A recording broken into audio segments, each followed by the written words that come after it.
Selliselt suhteliselt robustselt Aku Trelli ja Vabariigi valimiskomisjoni liikmete ning sõltumatute vaatlejate silmade all lõhuti täna valimiskomisjoni ruumides andmekandjaid.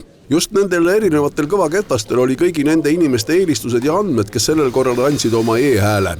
Igal komisjoni liikmel oli omakorda üks juurdepääsuvõti, mis siis samuti kõige silmade all hävitati. Sellel korral oli kaebusi valimiste suhtes tavalisest enam. Nendest 75 kaebusest puudutas e-valimisi 25. Et see algas juba peale esimese poole aastal, kui me käsitlesime seda, kas lubada m-valimisi ja siis läks jooksvalt edasi, et puudutades erinevaid küsimusi protseduure, dokumentatsiooni avalikustamist ja meilt taotleti ka 3. korda häälte ülelugemist. Valimised on ametlikult toimunuks loetud. Tänasel e-häälte hävitamisel olid kohal ka mittetulundusühingu ausad valimised liikmed, kes väga hoolikalt kõike salvestasid ning tegid sellest protsessist lausa ülekannet oma platvormil. Kuidas tundub, kas õnnestus?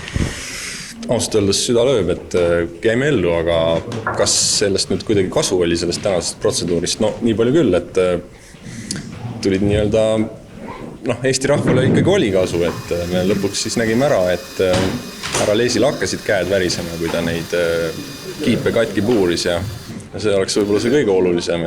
Ometigi väitsid kohal olnud MTÜ liikmed, et mõned hääled jäid ikkagi arvestamata ja nemad ei ole selle tulemusega rahul.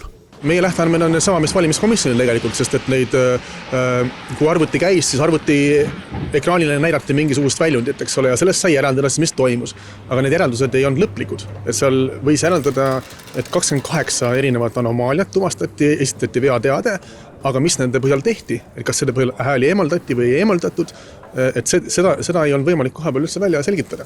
Ja selle tõttu on vähemalt siis nende 28 hääle osas on küsimus, et kas need siis nagu loeti kokku või mitte, kas loeti õigesti või valesti ja vähemalt 2 hääle kohta siis me oleme tuvastanud avaliku andmete puhul, et need jäeti lihtsalt lugemata. MTÜ on nüüd teinud selle kohta ka kuriteoteate. Samuti plaanitakse teha ametlik lõppraport. E-hääled on nüüd prügiks saanud, mis saab siis paberhäältest, tekib kindlasti küsimus, aga paberhääled lendavad ka paberi purustajasse, paberihunti, aga selle eest peavad seisma hea juba kõik omavalitsused.